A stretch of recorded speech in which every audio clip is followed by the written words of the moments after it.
Cuando las festividades de fin de año se acercaban, una trágica noticia conmocionó a la ciudad de Manta, Ecuador. La muerte repentina de la joven modelo Naomi Arsentales en el apartamento que compartía con su novio, un fiscal provincial. Concluido inicialmente como un suicidio por depresión, el caso escaló rápidamente a una disputa nacional, cuando la familia de la víctima insistió rotundamente en que se trataba de un asesinato encubierto. ¿Acaso un personaje de poder utilizó su influencia para distorsionar la verdad, ocultando moretones y rasguños en el cuerpo de la víctima? ¿Podría el impactante video de seguridad, que grabó a la víctima siendo agredida justo antes de su muerte, ser la prueba de un crimen irrefutable? Acompáñenos a adentrarnos en uno de los casos más simbólicos de Ecuador, donde la justicia ha tenido que luchar contra el poder y la manipulación, para descubrir la oscura verdad detrás de la puerta del apartamento del piso 13. Naomi Arsentales nació en el mes de abril de 1998 en Quito, la vibrante capital de Ecuador. Sin embargo, creció en el tranquilo cantón de Pedernales, de donde eran oriundos sus padres, la señora Sara Sabando y el señor Ray Arsentales. En total, el hogar de esta pareja tuvo 3 hijas. Años después, en busca de mejores oportunidades, la familia decidió mudarse a la ciudad de Manta, provincia de Manabí, un activo centro costero. Fue allí donde Naomi culminó su educación secundaria en el año 2017. Una vez que las 3 hijas hubieron crecido, Sara y Ray tomaron la decisión de separarse. En este contexto, Naomi, con gran sentido de responsabilidad y determinación, comenzó a incursionar en la carrera de modelo. Su objetivo inmediato era asegurar un ingreso estable, para que a su familia nunca le faltara estabilidad financiera. Sin embargo, aunque el modelaje era su plan actual, ella albergaba una ambición mucho mayor para su futuro. La joven soñaba con retomar y culminar sus estudios universitarios para convertirse en abogada. Tras graduarse, esperaba poder trasladarse a otro país. Uno de los mayores deseos de Naomi era facilitar que sus hermanas y su madre pudieran disfrutar de una mejor calidad de vida en otro lugar. No obstante, este ambicioso proyecto tuvo que posponerse cuando apareció un hombre importante en su vida. En el año 2020, Naomi conoció a Juan Carlos Izquierdo, un abogado que era casi 10 años mayor que ella y que provenía de la ciudad de Portoviejo, quien se había trasladado a Manta tras asumir el cargo de fiscal de la provincia. Anteriormente, Naomi había mantenido una relación de 3 años con un empresario, con quien incluso había planeado casarse. Sin embargo, la relación se rompió antes de que se llevara a cabo la boda. Tras experimentar y recuperarse de la ruptura, amigos en común la presentaron a Juan Carlos. Ella se enamoró rápidamente del fiscal y ambos decidieron iniciar una relación sentimental romántica. En poco tiempo, ambos optaron por irse a vivir juntos en el apartamento del piso 13, una propiedad que Juan Carlos poseía en un lujoso edificio, ubicado en una de las zonas más destacadas y caras de la ciudad. Todo parecía ir sin contratiempos para la nueva pareja. A través de las fotos que compartían en redes sociales, la gente era testigo del amor que se profesaban y que los había unido durante más de un año. Sin embargo, detrás de las puertas, la realidad de lo que sucedía en el piso 13 distaba mucho de la felicidad que proyectaban en pantalla. En la intimidad, solo ellos dos y sus amigos cercanos sabían que las cosas no iban bien en la relación, y lo que había comenzado con amor se transformó rápidamente en un círculo vicioso y tóxico del que Naomi no podía escapar. El sábado, día 11 de diciembre, Naomi y Juan Carlos salieron con amigos a Ever, una discoteca ubicada a unos 250 metros del apartamento donde residían. En la madrugada, la pareja y algunos amigos decidieron continuar la fiesta en el apartamento del piso 13, como solían hacer. La posada se extendió hasta alrededor de las 5 de la mañana, a pesar de que minutos antes, Naomi había salido de la sala de estar para encerrarse en el dormitorio, tras protagonizar una discusión con Juan Carlos de la que fueron testigos los presentes. Posteriormente, Una vez que los invitados terminaron la noche y abandonaron el apartamento, Juan Carlos se fue a dormir en otra habitación de la casa. Al día siguiente, al despertar, el hombre notó que Naomi aún no salía del dormitorio, pero decidió no ir a buscarla, creyendo que todavía estaba durmiendo. Sin embargo, pasaron varias horas, llegó la tarde, y Naomi seguía sin dar señales. Entonces, él se dirigió al dormitorio de su novia e intentó entrar para despertarla, pero le fue imposible. Se dio cuenta de que Naomi había cambiado la clave de acceso, presumiblemente para asegurarse de que nadie la molestara. Sumamente preocupado por la situación, Juan Carlos tuvo que solicitar la ayuda del administrador del edificio, quien finalmente encontró una llave de respaldo que les permitió acceder a la habitación. Una vez dentro, presenciaron una escena desgarradora. Naomi yacía inmóvil, sin vida, suspendida de un televisor por un cable enrollado alrededor de su cuello. Inmediatamente, Juan Carlos Izquierdo llamó a los cuerpos policiales y a los servicios de emergencia para que acudieran al lugar e iniciaran las investigaciones pertinentes. Tras evaluar minuciosamente la escena, las autoridades procedieron a interrogar a Juan Carlos, la única persona que podía aportar algún dato. El hombre relató su versión de lo sucedido la noche anterior y cómo encontró a su novia muerta dentro del apartamento el día 12 de diciembre. A pesar de que aún no existían resultados forenses definitivos, las autoridades redactaron un informe policial, detallando minuciosamente el estado de la fallecida y adjuntando fotografías relacionadas. Cuando las autoridades abandonaron el apartamento del piso 13, la noticia del deceso se había extendido por toda la ciudad, al igual que el contenido del informe policial. Inmediatamente, el público supo que el documento afirmaba que Naomi Arsentales había decidido terminar con su vida porque se encontraba en un estado de depresión debido a un incidente que había ocurrido meses atrás. Fue así como la familia de Naomi, además de la conmoción por el trágico suceso, se enteró de una verdad que había sido ocultada. Tras la muerte de Naomi, comenzaron a salir a la luz una serie de situaciones oscuras de las que la joven había sido víctima, las cuales había decidido mantener en secreto para no perturbar a sus seres queridos. Lo más alarmante fue el descubrimiento de un terrible suceso ocurrido meses antes, específicamente el día 21 de agosto del mismo año, cuando Naomi supuestamente había sido víctima de abuso en una fiesta a la que fue invitada, celebrada en un edificio cercano a su residencia.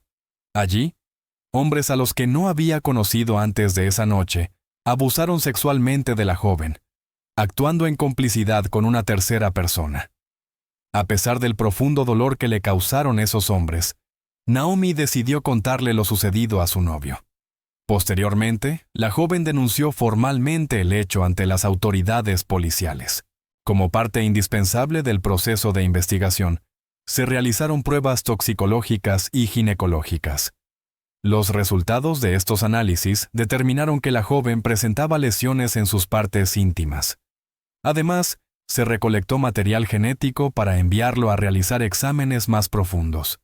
Naomi también tuvo que presentar su testimonio de lo ocurrido ante expertos en psicología y trabajadoras sociales con el fin de esclarecer la verdad de los hechos, hasta que, finalmente, el día 6 de diciembre de 2021, volvió a declarar en el marco de una audiencia sobre la secuencia de los eventos y proporcionó los nombres de los responsables. El caso involucró a 2 empresarios oriundos de la ciudad de Quevedo, quienes estaban programados para comparecer ante un tribunal en una audiencia de formulación de cargos prevista para el día 13 de enero de 2022. Sara Sabando y Ray Arsentales desconocían por completo este proceso judicial, en el que su hija era víctima de abuso. Se enteraron del suceso a través de un tuit del abogado Jorge Luis Ortega, quien afirmó que su clienta había fallecido tras decidir quitarse la vida debido a una depresión provocada por una agresión anterior de la que había sido víctima. Posteriormente, Jorge Luis Ortega tuvo que salir a aclarar que desconocía que la familia no estaba al tanto del suceso. La indignación de la familia Arsentales alcanzó niveles insospechados ante las irresponsables especulaciones y comentarios sobre la vida de Naomi. Desde el principio, Ellos no creyeron la versión establecida por las autoridades, ya que les resultaba imposible que Naomi hubiera puesto fin a su propia vida. Para respaldar su postura, Sara Sabando aseguró que el día 11 de diciembre había hablado con su hija por mensaje, donde la joven le confirmó que pasaría por su casa para pedirle prestado un vestido. Pero las cosas no terminaron ahí. La familia estaba decidida a descubrir la verdad de lo ocurrido, sin importar el costo.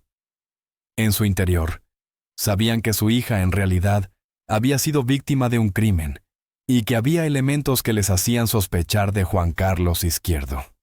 Estaban listos para demostrarlo y aseguraron tener pruebas para hacerlo. Posteriormente, presentaron formalmente una denuncia en la Fiscalía de Guayas por el delito de asesinato y anunciaron que su único abogado era Luigi García Cano. De esta manera, una vez que las autoridades fueron notificadas de la existencia de un posible crimen, se puso en marcha urgentemente un proceso de investigación formal para encontrar a los posibles responsables. El día 13 de diciembre, la familia de Naomi se dirigió al Centro de Investigación Forense, donde se realizaba la necropsia necesaria, con la esperanza de ver el cuerpo de la joven. Sin embargo, se les prohibió la entrada y lo único que obtuvieron de su visita fueron unos pendientes y una cadena que pertenecían a Naomi. El resultado del procedimiento forense inicial confirmó que la causa de la muerte fue por ahorcamiento y añadió que la joven no presentaba signos de violencia en ninguna otra parte de su cuerpo. Ante este desarrollo insatisfactorio, la familia de la joven decidió actuar por cuenta propia, ya que estaban convencidos de que las autoridades no estaban haciendo lo que debían. Afirmaron que los investigadores no habían tenido en cuenta todos los elementos cruciales que ellos habían observado en la escena del crimen. En primer lugar, afirmaron que cuando se les permitió acceder a la habitación donde su hija fue encontrada muerta, notaron que la joven presentaba moretones evidentes en las piernas y rasguños en las manos. Además, no podían ignorar el detalle del nudo complejo en el cable.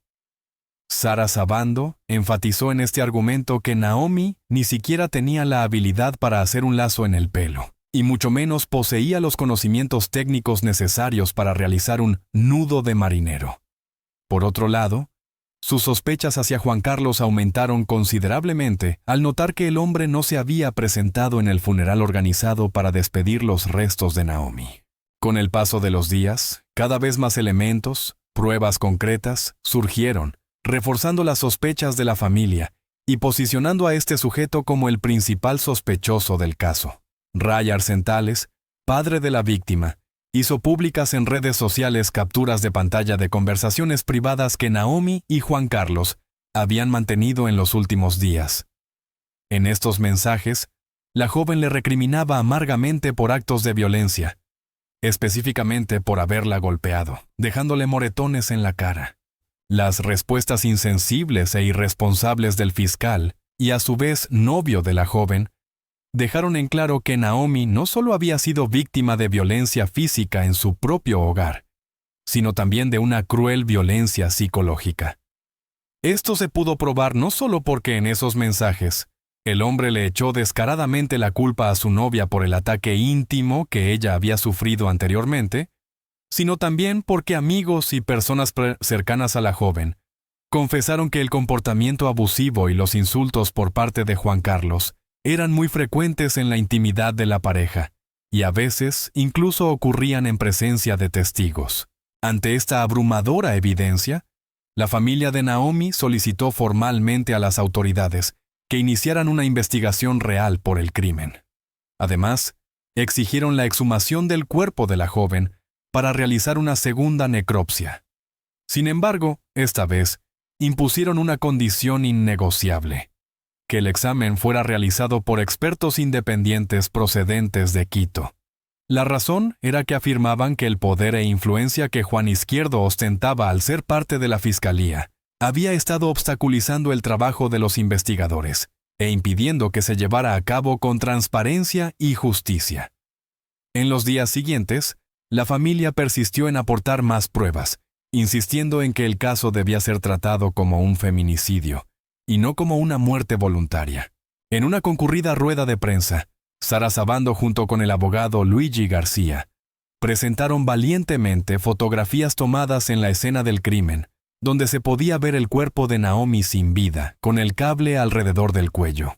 En esa ocasión, Sara argumentó tajantemente que, dada la posición en que fue encontrado el cuerpo de su hija, es decir, Naomi estaba sentada en el suelo, era imposible que se hubiera generado la fricción y la fuerza de estrangulamiento necesarias para autoinfligirse la muerte por ahorcamiento.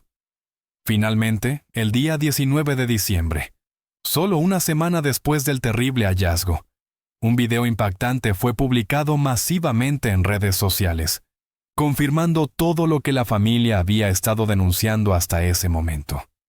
En las imágenes registradas por las cámaras de seguridad del edificio donde residían, se podía ver a Juan Carlos Izquierdo parado en la entrada. Detrás de él, Naomi se acercaba, y era seguida por un hombre y una mujer que los acompañaban. En el momento en que la joven alcanzó al fiscal, el hombre se giró abruptamente y le propinó una bofetada con toda la fuerza de su mano, desestabilizándola. Inmediatamente después de que este video de violencia se hiciera público, la fiscalía a cargo del caso tomó la decisión de suspender laboralmente a este sujeto del Estado ecuatoriano. Las imágenes causaron conmoción e indignación en toda la población, llegando incluso al presidente de la República, Guillermo Lasso, quien solicitó de inmediato a través de su cuenta de Twitter que la muerte de la joven fuera investigada con transparencia y que se tomaran las medidas adecuadas para alcanzar la justicia. Finalmente, el día 22 de diciembre de 2021, el cuerpo de Naomi fue exhumado en el cementerio de Pedernales y trasladado a Quito para realizar la segunda necropsia. No obstante, los resultados de esta prueba no se hicieron públicos, en parte para proteger la investigación. Además, a pesar de que Juan Izquierdo se mantuvo en silencio, él ordenó a las autoridades que a la familia Arsentales tampoco se le permitiera hablar ni proporcionar información hasta que hubiera una resolución. Juan Carlos Izquierdo se mantuvo recluido, alejado de la presión mediática y social que se vivía en las calles de Ecuador. Sin embargo, su refugio no fue suficiente para evitar que recibiera comentarios negativos en redes sociales. Por esta razón, redactó un comunicado en su cuenta de Facebook, donde explicó que no había asistido al funeral de su novia porque él y su familia habían sido agredidos al intentar salir de casa, lo que los obligó a regresar. Días después, el día 28 de diciembre, el hombre acusado de asesinato fue detenido por agentes policiales mientras conducía, luego de que se emitiera una orden de aprehensión. Posteriormente, fue trasladado a la Policía Judicial de Manta, donde estuvo detenido durante 5 horas. Más tarde, su abogado defensor, Julio César Cueva, aseguró que Izquierdo había sido secuestrado por el Estado, ya que la policía le dijo que su nombre aparecía en el sistema, pero no le indicaron el nombre del juez que había ordenado su captura. El fiscal fue puesto en libertad posteriormente porque las autoridades afirmaron que el sistema de la Corte de Garantías Penales de Manabí había sido hackeado y que la orden de aprehensión era falsa. Luego, el día 30 de diciembre, apareció en una rueda de prensa junto a su abogado, donde se defendió de las acusaciones, argumentando que no era un asesino y que nunca había lastimado a su novia. Por el contrario, aseguró que Naomi no era una extraña, sino una persona con la que había compartido su vida y a la que su familia había acogido como un miembro más. En los meses posteriores a la investigación, Juan Carlos Izquierdo desapareció del foco mediático, lo que generó sospechas por parte de la familia de Naomi y sus partidarios de que podría haberse fugado. Pero Julio Cueva, su abogado, se encargó de informar sobre los avances del caso y de reafirmar la inocencia de su cliente. A pesar de la contradicción con los hechos, tras la muerte de Naomi Arsentales, habían surgido denuncias previas de violencia y agresiones. Para la familia Arsentales, era evidente que Izquierdo era un hombre muy poderoso e influyente en los círculos judiciales, tanto que podía manipular las pruebas a su antojo. No fue sino hasta el día 30 de junio de 2023, después de años de persistente lucha, peticiones a través de marchas y denuncias públicas, que la familia de Naomi logró que fuera imputado por violencia psicológica. Aunque esto es solo un avance mínimo, esperan que en el futuro pueda ser acusado por violencia física y, sobre todo, por el crimen que están convencidos que cometió. En cuanto al proceso judicial por abuso en el que Naomi estuvo involucrada antes de su fallecimiento, se llevó a cabo una audiencia importante el día 13 de enero de 2022, donde se formularon cargos oficiales contra los dos acusados por la agresión. No obstante, el caso tuvo un giro controvertido cuando el día 10 de mayo de 2023, uno de los dos acusados fue declarado inocente. Este fallo generó una profunda frustración en quienes buscan la verdad, pero la fiscalía se comprometió de inmediato y aseguró que apelaría enérgicamente para revertir la sentencia y alcanzar la justicia debida para Naomi en este terrible ataque. Este prolongado caso de abuso solo resaltó aún más las injusticias que la joven enfrentó incluso antes de su trágica muerte, fortaleciendo la determinación de quienes luchan por ella. La mañana de Navidad de 2011, 3 niños, 8, 3 años y recién nacido, abrían ansiosos los regalos junto al árbol luminoso en Anaheim, California. Pero su madre, Zacel Preston, 26 años, permanecía inmóvil en el sofá, con gafas de sol puestas, manos heladas. El padre William Wallace decía: «Mamá está borracha, durmiendo». Realidad, Zacel había sido asesinada a golpes por su esposo la noche anterior, cráneo estrellado contra el inodoro provocando hemorragia cerebral. Él montó el cadáver de la esposa para que los hijos abrieran regalos, fingió llamar a emergencias tarde y pasó 9 años preso a la espera de juicio. La hija de 8 años vio todo. 9 años después fue testigo principal. ¿Llegará la justicia? La mañana de Navidad del año 2011 en Anaheim, California, William Wallace y su esposa Zacel Preston observaban a los niños abrir regalos. La pareja había dado a luz a un varón 7 semanas antes, y la escena en la sala esa mañana parecía la encarnación de un cuento de hadas perfecto. Un árbol de Navidad centelleante, niños felices, montones de regalos envueltos en papel de colores vivos y padres dichosos. Era la primera Navidad de William y Zacel como matrimonio. Pero en realidad, el ambiente en el apartamento de la pareja no era nada alegre. Parecía más una película de terror que cualquier otra cosa. En la mañana del primer día de diciembre del año 2011, un equipo de ambulancia en Anaheim se dirigía a un complejo residencial local. El coordinador informó que la víctima era una mujer joven que había bebido demasiado el día anterior y cayó descuidadamente golpeándose la cabeza. El servicio de rescate fue llamado por su pareja, quien creía que su esposa sufría traumatismo craneal. Cuando la ambulancia se detuvo en la calle frente a la casa, vieron a un hombre agitando los brazos frenéticamente. El hombre joven indicó que él era quien había llamado a la ambulancia. Cuando los paramédicos entraron en la vivienda, inmediatamente supieron que algo muy grave había ocurrido. Sangre por todas partes, sobre cada superficie, interruptores, paredes, mesa, suelo e incluso los juguetes de los niños.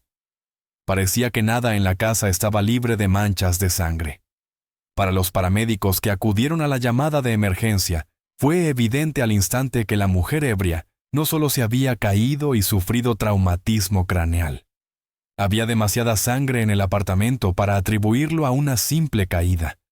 Los paramédicos descubrieron rápidamente que las heridas de la mujer eran más graves que un simple traumatismo craneal. Estaba muerta, y ni siquiera había fallecido en la última media hora. El nombre de la mujer era Zacel Dominic Preston. Sus amigos la llamaban Zacel.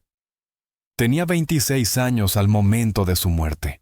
Zacel nació el 5 de septiembre de 1985 en Anaheim, California. Era una de 5 hermanos, pero nunca conoció a su padre ni lo había visto jamás. Su mundo infantil se limitaba a su hermano, hermana, madre y abuela. Durante toda su infancia, Zacel vivió en 2 hogares, por lo que tenía un vínculo espiritual muy fuerte con su abuela, con quien asociaba los recuerdos más hermosos. Sacel creció como una niña creativa. Se sentía atraída por todo lo relacionado con el arte. Le encantaba cantar, bailar y luego expresar sus emociones en una hoja de papel. Su mente siempre estaba llena de ideas maravillosas. Como adolescente, Sacel aún dedicaba mucho tiempo a actividades creativas, pero gradualmente sus intereses fueron relegados cuando aparecieron los chicos, el primer amor y una nueva autoconciencia en el horizonte. Sacel era una chica completamente normal con los problemas e intereses típicos de una adolescente. Cuando Sacel tenía 17 años, todos sus esfuerzos creativos se detuvieron abruptamente porque quedó embarazada inesperadamente de un compañero de clase. En el año 2003, dio a luz a una niña. Aún era prácticamente una niña ella misma. Pero Sacel tomó en serio ese paso. Estaba dispuesta a hacer todo lo necesario para cuidarse a sí misma y a su pequeña hija. Sacel trabajaba en una cadena de comida rápida y en una tienda de ropa. Hacía horas extras como maquilladora y hasta intentó ser modelo fotográfica. Era difícil cuidar a un bebé, mantenerse a sí misma y seguir el ritmo de todos esos trabajos. Sin embargo, el dinero no alcanzaba, pero Sacel no se rindió, y sus seres queridos la apoyaron.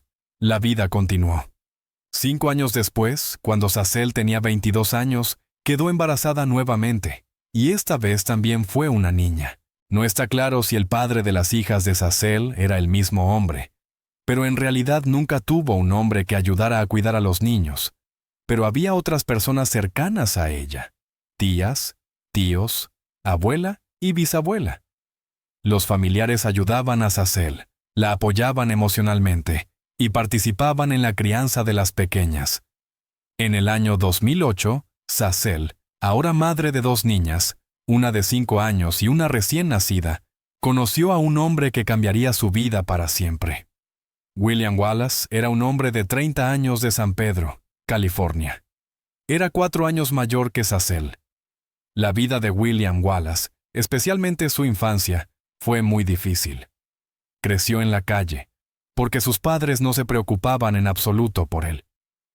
Desde pequeño, el niño estaba acostumbrado a resolver los problemas solo. A veces, sus métodos eran salvajes y simplemente no sabía cómo comportarse correctamente. William estaba acostumbrado a controlar completamente su vida. Al conocer a Sacel, le entregó ese control a ella. Solo unos meses después de conocerla, Wallace se mudó al apartamento de Preston. Como si Sacel llevara gafas de color rosa, confiaba en un hombre que apenas conocía. La mujer consideraba todas las señales de alerta como rasgos de personalidad y no les prestaba la debida atención. Para ella, era la luna de miel con el hombre de sus sueños. Un día, el tiempo de los dulces terminó abruptamente cuando William levantó la mano contra su amada.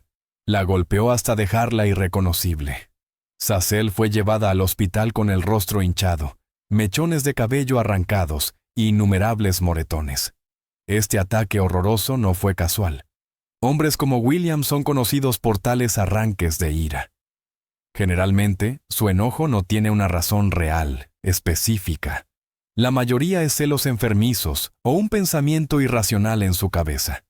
En el caso de Wallace, su ira era impulsada por la gran cantidad de alcohol que había consumido. El siguiente incidente ocurrió en julio del año 2008. Sacel estaba bañándose cuando William, ebrio, irrumpió. Estaba furioso y claramente quería pelear. Sacel ya había sufrido las consecuencias de tales escándalos muchas veces, por lo que salió de la bañera. Se envolvió en una toalla e intentó ir a su habitación para evitar una pelea innecesaria. La imprudencia lo enfureció aún más. La sujetó y estrelló su cabeza contra la pared con toda su fuerza.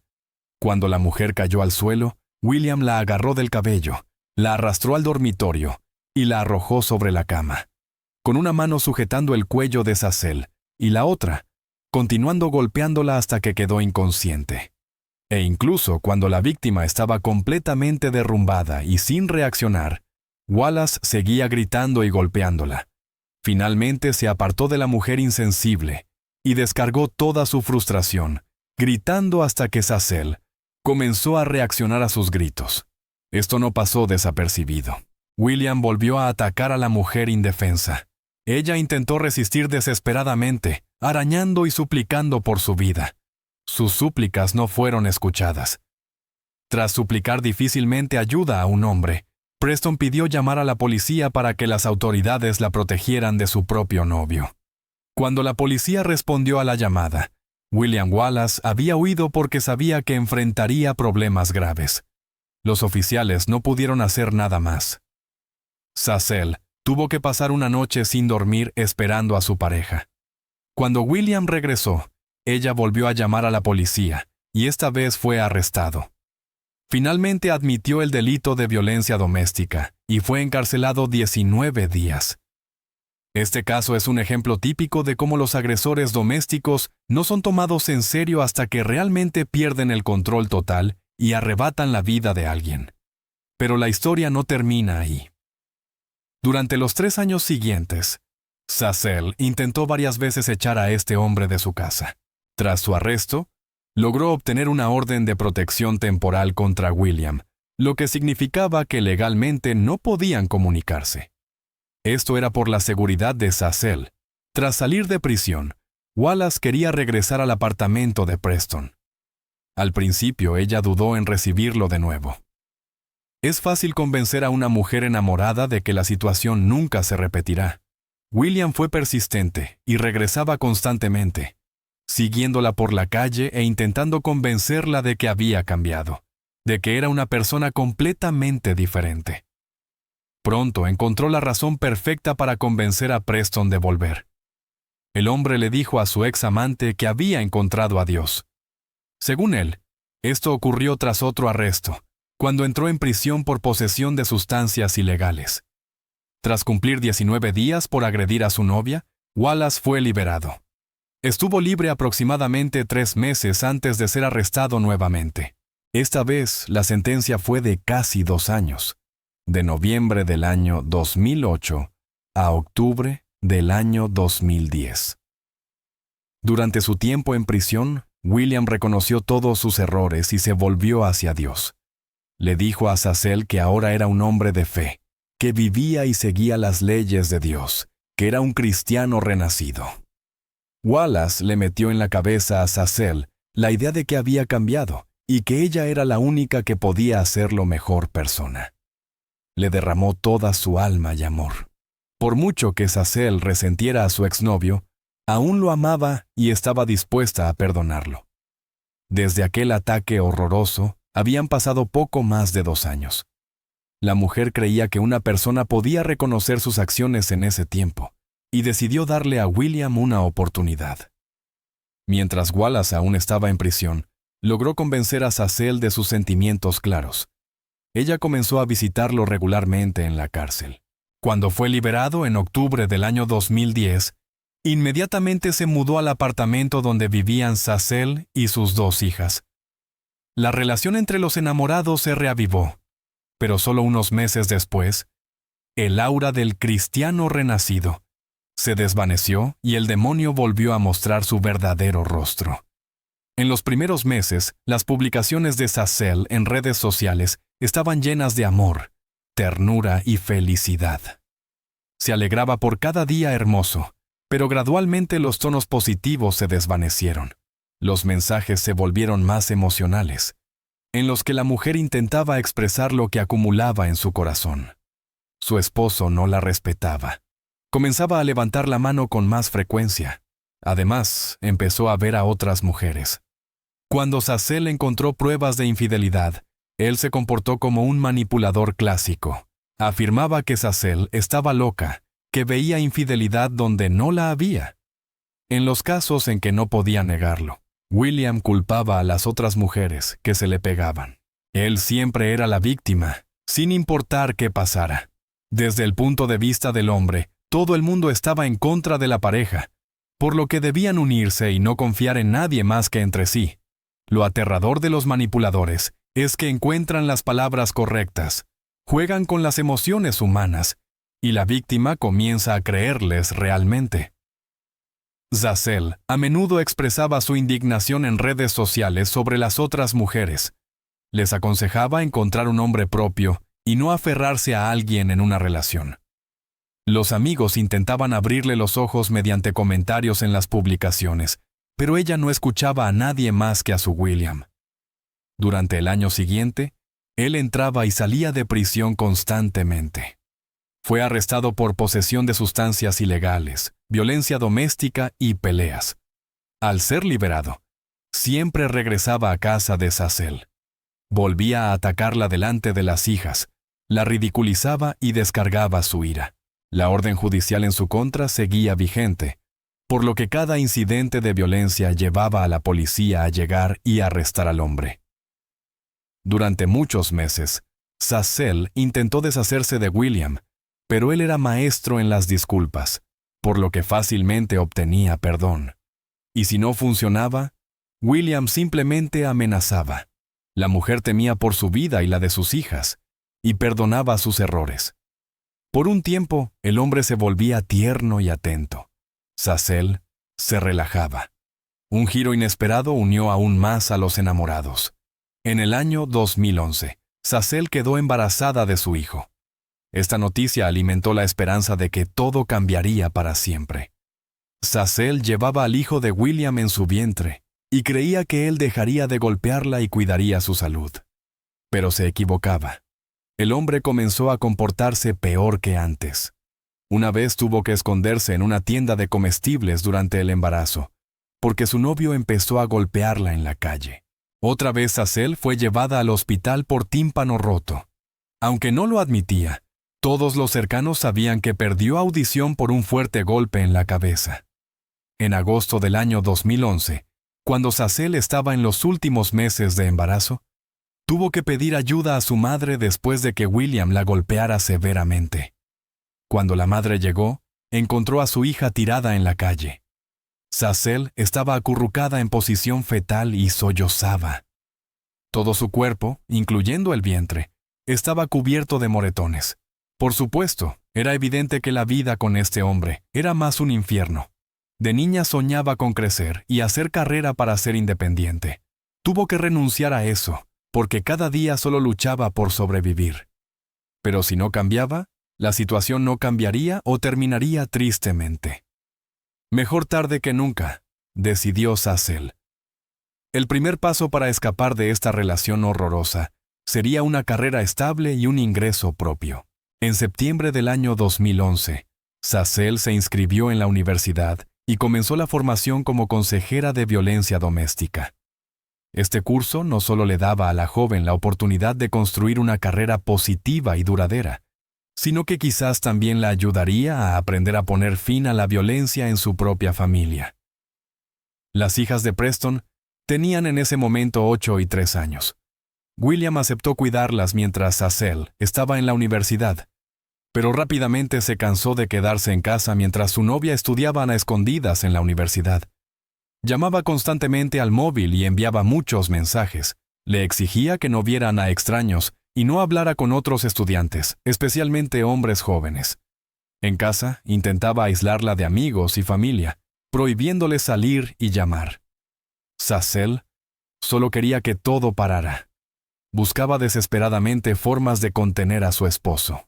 El 7 de noviembre del año 2011, Zazel y William se convirtieron oficialmente en marido y mujer, a pesar de la constante oposición familiar. Esperaba que el nuevo estatus mejorara la relación, que William se calmara y escapara de los celos y la paranoia. Creía que al unirse a un hombre ante Dios y la ley, podría protegerse de su agresión. Desafortunadamente, el matrimonio oficial no significaba nada para William. Ahora comenzaba a considerar a Zazel como propiedad, y en la noche de bodas la golpeó tan fuerte que dio a luz prematuramente al día siguiente.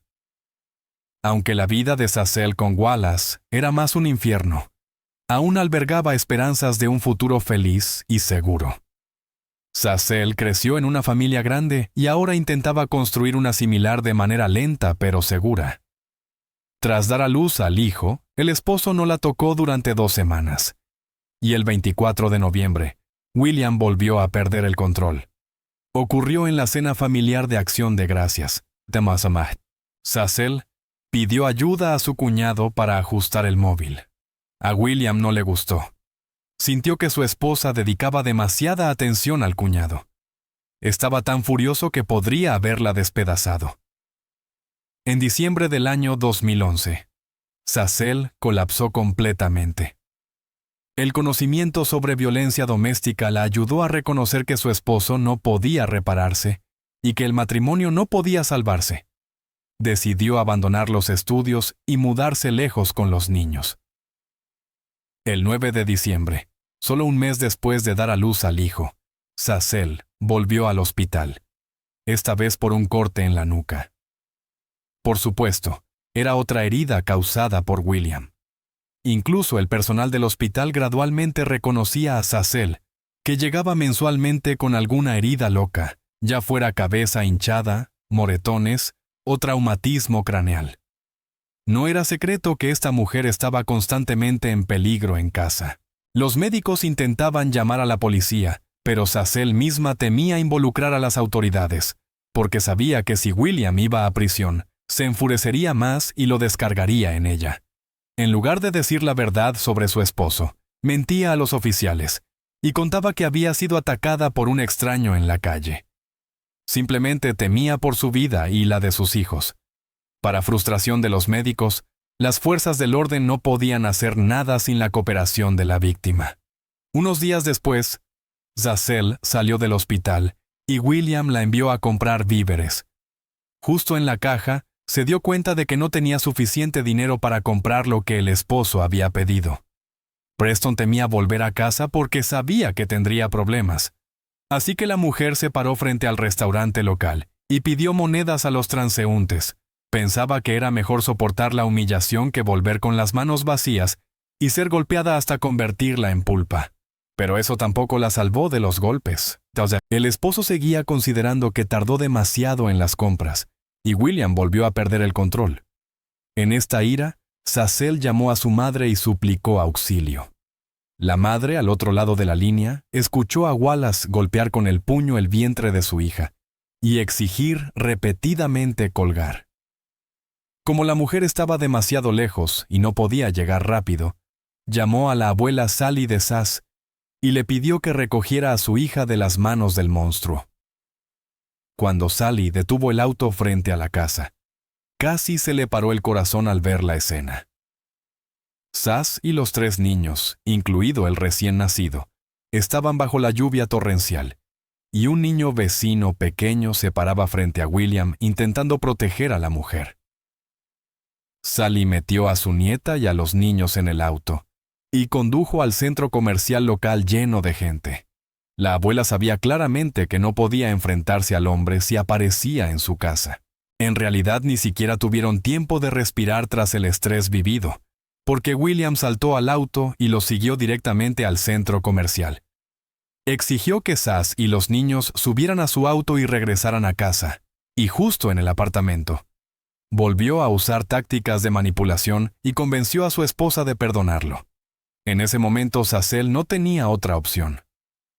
El 17 de diciembre, una semana después del incidente, Sass fue de compras con la abuela Sally. Escogieron regalos de Navidad para los niños.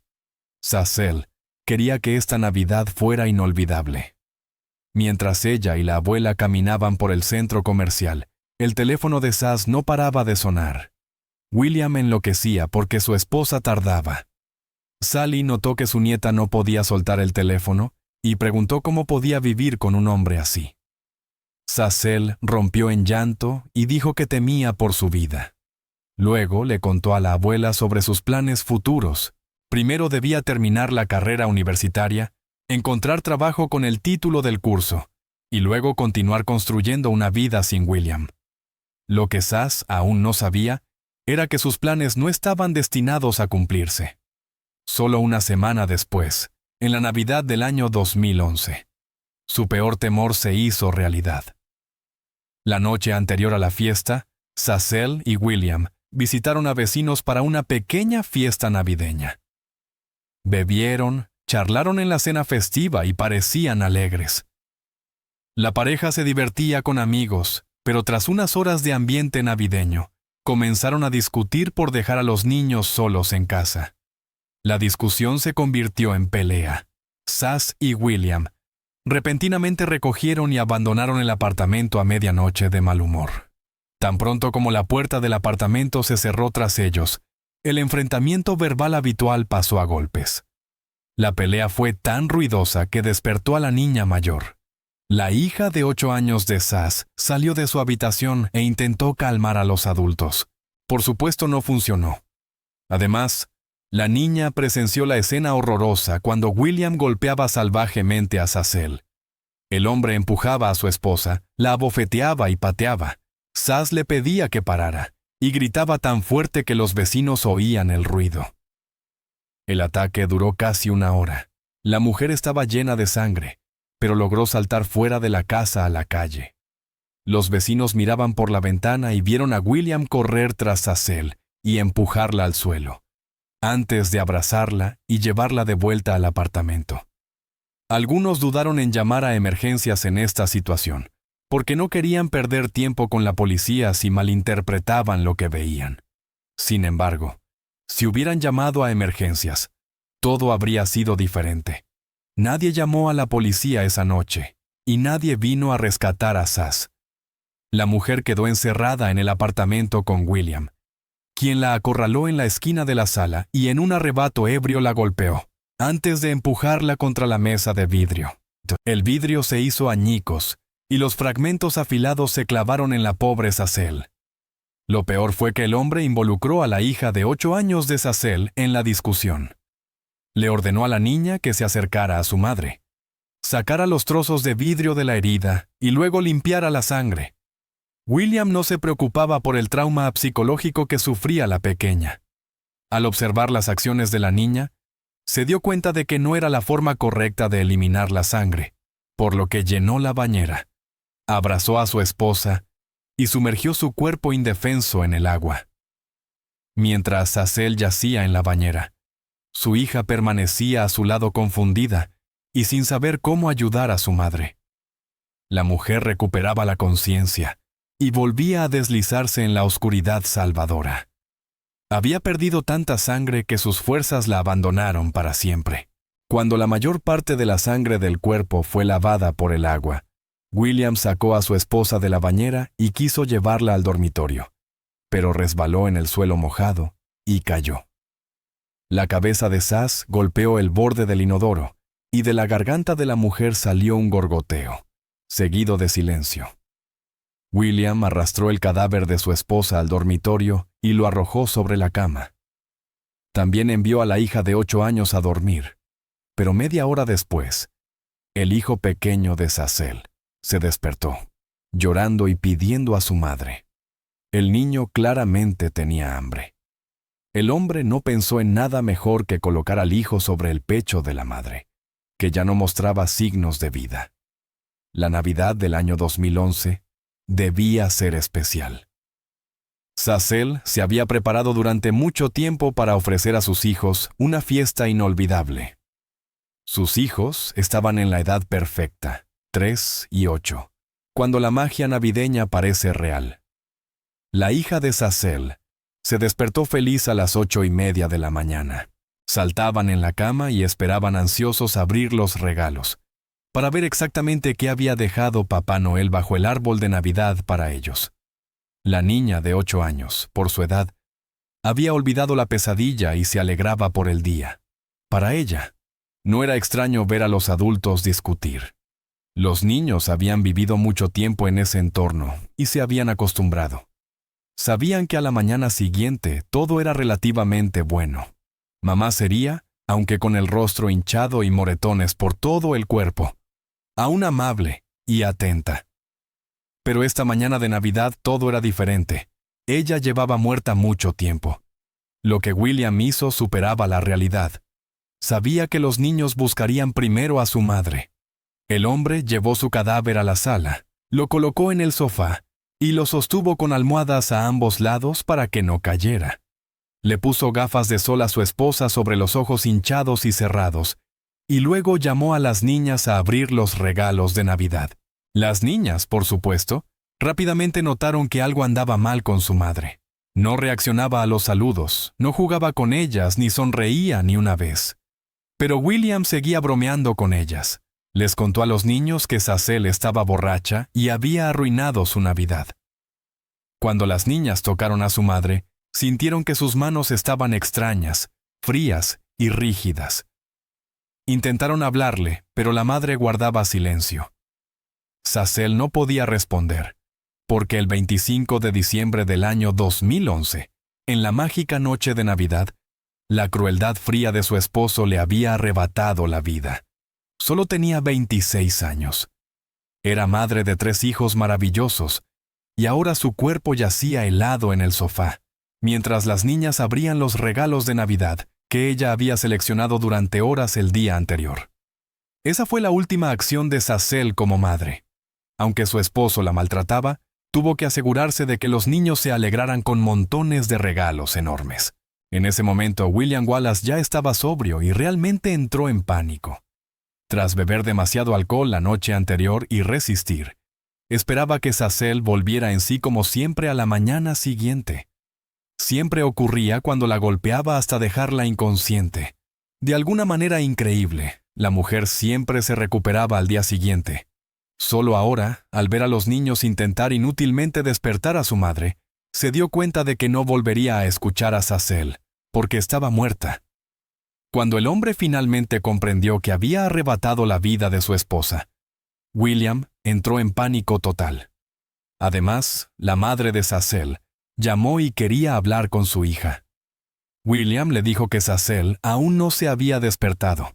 Explicó que habían discutido la noche anterior, que su esposa estaba borracha, se cayó y golpeó la cabeza, y ahora no podía despertar. Por supuesto, la madre se preocupó y pidió a su yerno que llamara a una ambulancia. Wore fin. William, asustado, dijo que ya tenía suficientes preocupaciones. Tenía que salir y no tenía tiempo para esperar al rescate, llenar informes policiales y similares, y no quería ir a prisión. Las excusas del hombre sonaban sospechosas. La noticia de esta extraña conversación se extendió inmediatamente entre los familiares de Sacel. Al darse cuenta de que estaba en grave peligro, comenzaron a llamar a William y preguntar por el estado de la mujer. Cuando los primos de Sacel dijeron que irían y arreglarían todo, William no pudo soportarlo. La familia de la esposa podía llegar a la casa en cualquier momento, por lo que decidió adelantarse a la situación. A las 9:30 de la mañana llamó al número de emergencias. En la llamada con el coordinador, estaba relativamente calmado. El hombre sospechaba que su esposa podría tener traumatismo craneal por golpearse la cabeza el día anterior. Cuando los paramédicos llegaron al apartamento, inmediatamente supieron que algo grave había ocurrido. Sangre por todas partes. Ninguna superficie en la casa estaba libre de manchas.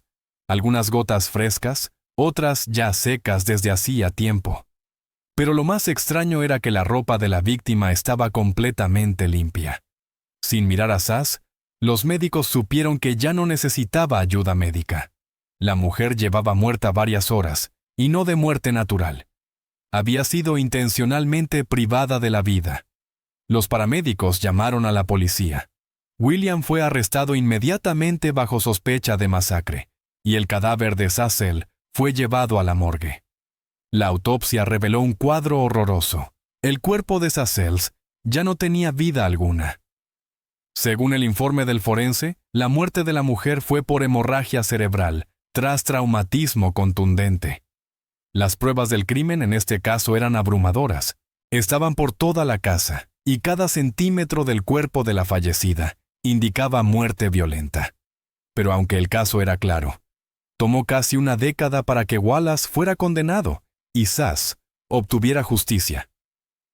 William permaneció en prisión y la fianza se fijó en $1 millón. Esperó el juicio los siguientes 9 años, por varias razones. Primero, William es afroamericano. En un informe del año 2002, se determinó que en todo Estados Unidos, la probabilidad de que un hombre negro joven sea detenido preventivamente es un 50% mayor que la de un hombre blanco, afectando no solo al acusado sino también a víctimas negras, como en su caso. La familia de Sacel se vio obligada a esperar el juicio muchos años. Segundo, el testigo principal en este caso era la niña de 8 años, la hija mayor de Zazel. La pequeña no solo presenció el ataque, sino que intentó ayudar a su madre sacando trozos de vidrio de la herida. Zazel básicamente murió ante los ojos de la niña, al golpear fuertemente la cabeza contra el borde del inodoro. Parecía que el tribunal quería que la niña fuera mayor antes de dar un testimonio confiable. Por su edad y el estrés, la niña cambió detalles de la historia varias veces. Tenía mucho miedo de William. Por haber vivido tanto tiempo en un entorno anormal, la niña, como su madre, estaba acostumbrada a no ocultar emociones e intentar hablar poco. William constantemente amenazaba a Zazel con enviarla al fin del mundo si acudía a la policía. Ahora que la niña hablaba con las fuerzas del orden, temía que le ocurriera lo mismo. Tras una espera dolorosa, el caso de Zazel finalmente fue juzgado 333 en marzo del año 2021. Incluso después de tantos años, William Wallace mantenía su versión de los hechos. Seguía afirmando que su esposa bebió demasiado, se cayó y golpeó la cabeza sufriendo traumatismo craneal. Negaba haber arrojado a Zazel contra la mesa de vidrio y romperla. No la empujó. Ella misma se causó todas las heridas graves.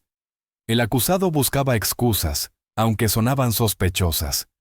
La familia y amigos de William intentaban culpar a la mujer y probar que ella también levantó la mano contra su pareja. Según ellos, habían visto ojos morados y arañazos en la cara de William más de una vez. Sería sorprendente si Zaz no intentara enfrentarse al hombre que la golpeaba periódicamente. William quedó impactado por la aparición de la hija mayor de Zaz, ahora de 17 años, ante el tribunal. La joven estaba lista para decir la verdad y ser testigo principal de la fiscalía. Tuvo que regresar a su infancia y revivir el horror de aquella noche, que había intentado olvidar durante años. Contó con detalle al juez y al jurado lo que realmente ocurrió en la noche de Navidad tras las puertas cerradas del hogar familiar. Su testimonio contra William coincidía completamente con todas las pruebas forenses, desde las heridas en el cuerpo de la víctima hasta las huellas en el apartamento. El 7 de abril del año 2021, Wallace fue condenado por homicidio involuntario y violencia doméstica. El crimen que cometió se consideró una especie de accidente, cuando el hombre resbaló en el suelo mojado del baño e hizo caer a su esposa. Aunque cada golpe de William podría haber sido el último, el hecho de que Zazel muriera tras golpear la cabeza contra el borde del inodoro fue determinante. Este evento jugó un papel importante en el veredicto. William Wallace fue sentenciado a 15 años de prisión, contando los 9 años ya cumplidos. Esto significa que podría ser liberado en el año 2027. Tras la muerte de Zaz, la abuela Sally dijo que William había succionado toda la vida de la mujer mucho antes de que muriera. Los últimos años de Zazel ya no eran vivir, sino existir, en miedo a dejar a este monstruo. Incluso fue a la universidad para salvarse a sí misma y a otras mujeres en situaciones similares, pero no pudo cumplir el plan. Un profesor en la universidad donde estudiaba lo hizo en su lugar. El profesor de esa universidad convirtió la historia de Zazel Preston en una lección vital, grabándola en la mente de los estudiantes como una advertencia indeleble. Los 3 hijos de ella, víctimas inocentes de la violencia, fueron acogidos por su madre biológica, entrando en un hogar rebosante de amor, donde las risas reemplazaron los llantos, y la paz sanó las cicatrices de la infancia junto al monstruo. La historia de Zazel Preston no solo provoca lágrimas, sino que enciende una llama de alerta. Nunca creas que el torturador se convertirá en ángel. Para cualquier mujer que aferra una esperanza frágil entre puños, esta es la campana final: escapa o muere. Una excursión despreocupada de 3 niñas de 12 años en Wisconsin terminó con una escena horrible. Una niña se desplomó en un charco de sangre y fue abandonada. La víctima era Peyton Leuner. No fue atacada por un extraño, sino por las mismas amigas íntimas que la acompañaban. Lo más impactante fue el motivo detrás de este acto de barbarie. Al ser interrogada por la policía, una de las amigas, con una calma aterradora, explicó fríamente su motivación con una frase escalofriante. Era necesario. Entonces, ¿qué convirtió una amistad inocente en una conspiración de asesinato que duró 6 meses? ¿Quién orquestó este minucioso plan? ¿Y qué misterio envuelve a un personaje llamado Slenderman, una figura ficticia de Internet, que tuvo el poder de manipular a estas niñas para que creyeran que asesinar a su amiga era la única forma de convertirse en su sirvienta y proteger a sus familias? La historia comienza en enero de 2014, con 3 chicas adolescentes, Morgan Geyser, Anissa Weier y Peyton Lautner, que fueron de excursión al Parque Walker en Wisconsin. Tenían la intención de jugar al escondite, pero acabaron jugando a un juego mortal. Morgan Geyser era considerada extraña por todos en la escuela. Estaba obsesionada con las historias espeluznantes. Pasaba todo el día sentada en lugares especiales y escribía historias espeluznantes en su diario. Por esta razón, no tenía amigas. Ninguna niña quería jugar con ella, y ella tampoco hacía ningún esfuerzo por hacer amigas. No fue hasta 4º grado que Morgan encontró una amiga íntima, una chica amable llamada Peyton. Peyton quiso hacerse amiga de Morgan cuando la vio sentada sola. Morgan estaba muy feliz de finalmente tener una amiga, y pasaron mucho tiempo juntas. En octubre de 2013, las 2 niñas conocieron a Anissa y se hicieron amigas de ella. Las 3 niñas asistían a la misma escuela. Anissa era una chica normal. Era buena estudiante, era la favorita de la maestra y, por lo tanto, muchas personas hablaban con ella para pedirle ayuda en clase. Sin embargo, Peyton no se llevaba bien con Anissa. Pensaba que Anissa era agresiva y molesta. A Anissa tampoco le agradaba Peyton. Peyton sentía que Morgan y Anissa se estaban volviendo muy unidas debido a su fascinación por las historias espeluznantes. Peyton no entendía esta fascinación. A ella no le gustaba todo el asunto. Incluso se lo contó a sus padres, y ellos le aconsejaron que no se reuniera más con amigas obsesionadas con historias espeluznantes. A los padres de Peyton no les gustaban Morgan y Anissa. Pensaban que estas amigas tenían una mala influencia en su hija. Peyton no escuchó a sus padres, se negó a abandonar a sus amigas y siguió reuniéndose con ellas. Pero ella no sabía lo que estaba a punto de sucederle. El 31 de mayo de 2014, las 3 amigas fueron de excursión al parque. Morgan acababa de cumplir 12 años el día anterior. Luego, un ciclista descubrió a Peyton sangrando y llamó a emergencias. La ambulancia la llevó al hospital y los médicos lucharon por su vida. Alguien había apuñalado a Peyton 19 veces en los brazos, piernas y parte superior del cuerpo. La policía comenzó a investigar quién podría haber atacado a la niña de una manera tan brutal y determinó que ella había ido al parque con sus 2 amigas íntimas, Morgan y Anissa, ese día. Las 2 amigas fueron encontradas al costado de la carretera cerca del hipódromo, con manchas de sangre en la ropa.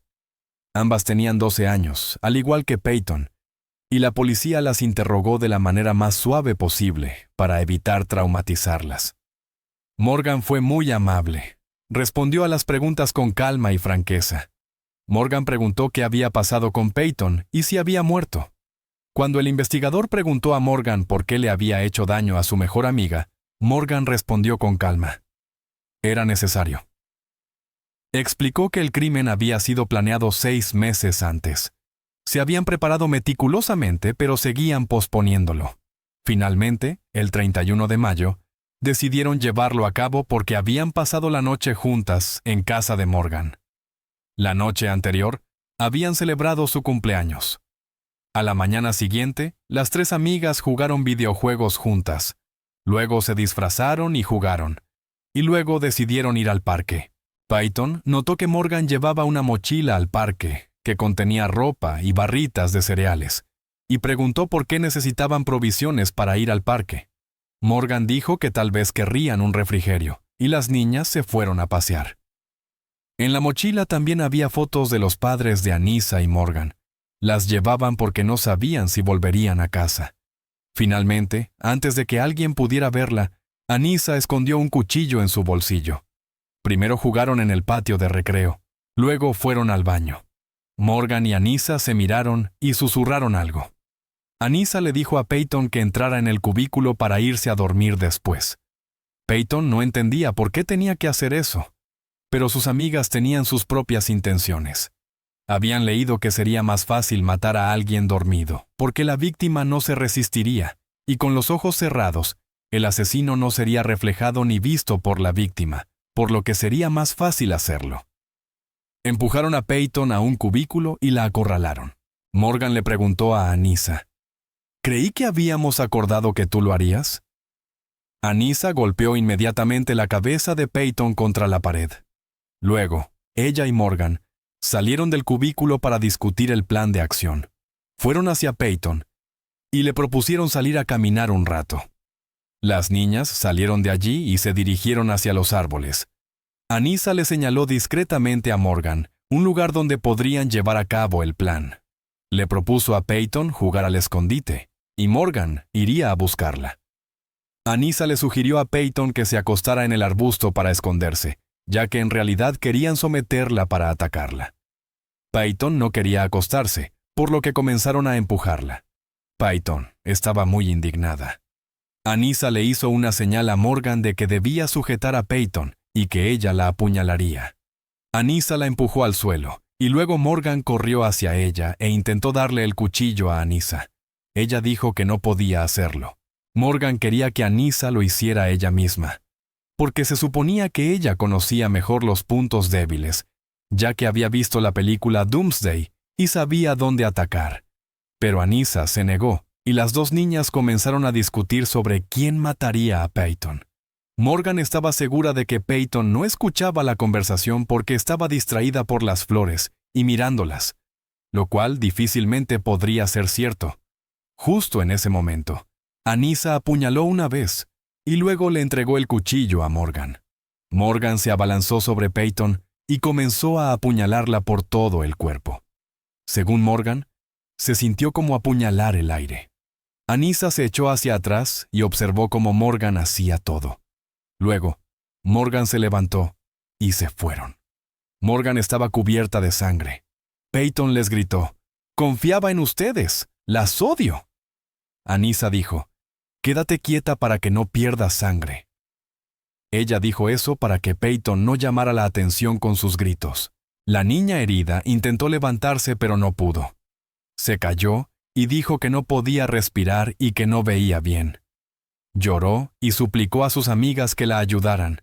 Morgan se acercó a Peyton e intentó limpiarle la sangre del cuerpo con hojas de los árboles, pero no funcionó.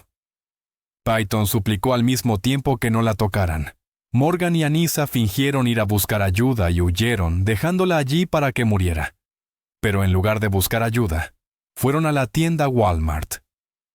Allí entraron al baño, se lavaron la sangre de las manos e intentaron frotar las manchas de sangre de su ropa, sin éxito.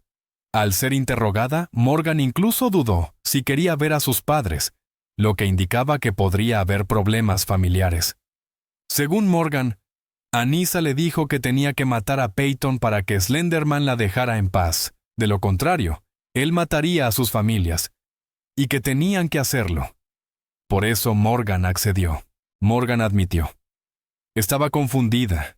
Sabía lo que estábamos haciendo, pero no quería molestar a mi mejor amiga, Anissa. No es fácil encontrar una pareja de verdad. Slenderman es un personaje ficticio, alto y sin rostro, que se especializa en secuestrar niños. Morgan y Anissa querían convertirse en sirvientas de Slenderman, por quien estaban obsesionadas y querían demostrar su existencia. Querían vivir en su mansión en el bosque, y ni siquiera sabían que era un personaje ficticio. Estaban convencidas de haberlo visto en la vida real. Anissa estaba muy agitada durante la entrevista, y apenas podía contener las lágrimas. Ella reveló que Morgan, al igual que ella, escuchaba voces y por eso tuvo que hacerlo.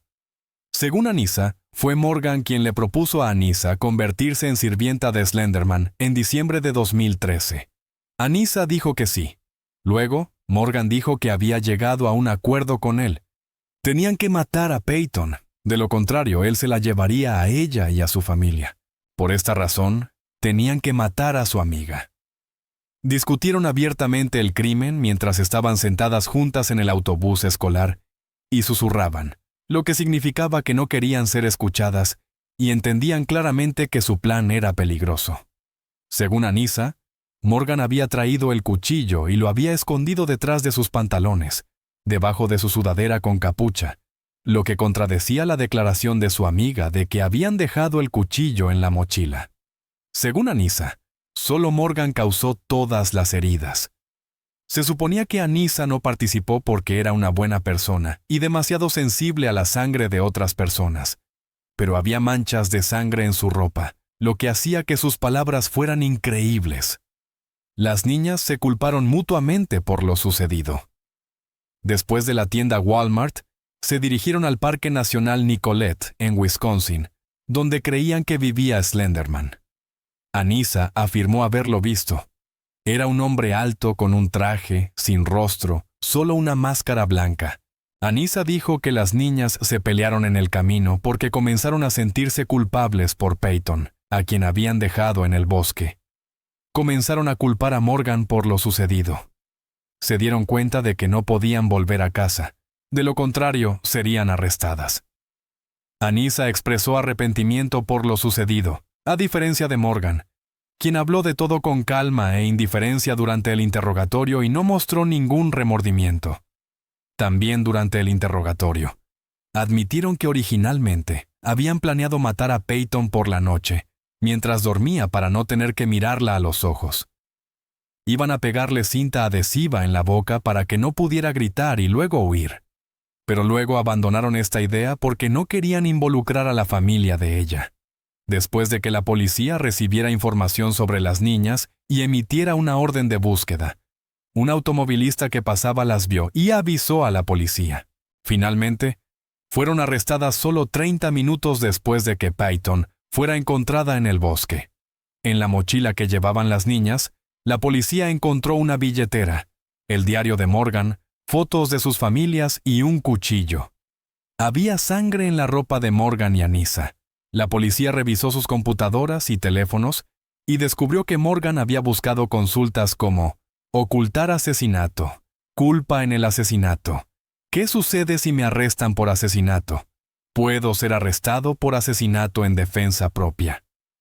Esto confirmó que habían planeado el crimen y la mejor manera de llevarlo a cabo. La investigación reveló que una de las estudiantes le había dicho a la consejera escolar que escuchó a Anissa hablar sobre querer encontrar una manera de convertirse en sirvienta de Slenderman y que tenía que matar a alguien para hacerlo. Pero se supone que la consejera escolar no reaccionó. La policía encontró a esta consejera escolar y ella negó haber dicho eso. Otras compañeras de clase les dijeron a la policía que Anissa les había propuesto unirse al plan e insinuó matar a su amiga, pero ellas se negaron y no tomaron en serio las palabras de Anissa. En el teléfono celular de Anissa, la policía encontró un mensaje de despedida escrito en la sección de notas el 28 de mayo. Mi último deseo para todos los que se preocupan por mí, no estén tristes por mi ausencia, sino recuérdenme cómo era. Los amo a todos, y no les haré daño. Quiero que todo lo que tengo sea para mis padres, y los mejores deseos para todos los que me conocen. No me recuerden. Sus taquillas en la escuela estaban llenas de dibujos de personajes ensangrentados, cuchillos y Slenderman. Peyton demostró ser una niña fuerte. No quería rendirse y morir. Cuando se dio cuenta de que sus amigas habían huido y que nadie venía a ayudarla, usó todas sus fuerzas y se arrastró hasta la carretera para pedir ayuda, donde fue encontrada por un ciclista. Peyton no podía hablar debido al dolor intenso y solo podía asentir. Casi se desmaya. La niña sufrió heridas graves que ponían en peligro su vida, incluida una herida a solo unos milímetros del corazón. Peyton fue ingresada en cuidados intensivos y los médicos le salvaron la vida. Un tiempo después del ataque, Peyton se despertó y luego tardó mucho tiempo en recuperarse mental y físicamente, necesitando ayuda psicológica. Peyton todavía tiene pesadillas sobre sus amigas y vive con miedo constante. Ella cuenta que Morgan, antes de apuñalarla, le dijo que lo sentía mucho, pero que era la única forma de salvarla de Slenderman, quien la estaba vigilando. Los padres de Morgan y Anissa sabían sobre la fascinación de sus hijas por Slenderman y otros personajes ficticios en el sitio web de terror, pero no lo vieron como un problema. No sabían hasta qué punto las niñas le tenían miedo y estaban obsesionadas con él, por lo que no hicieron nada para detenerlo.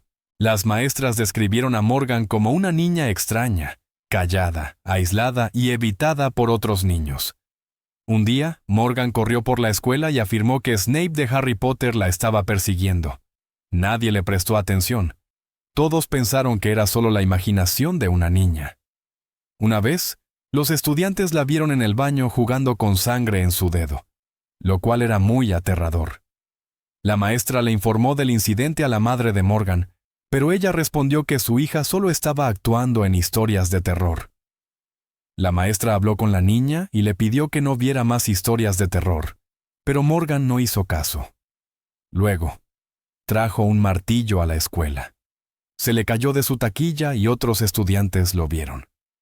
La niña fue llamada a la oficina del director, donde explicó que necesitaba el martillo para defensa propia.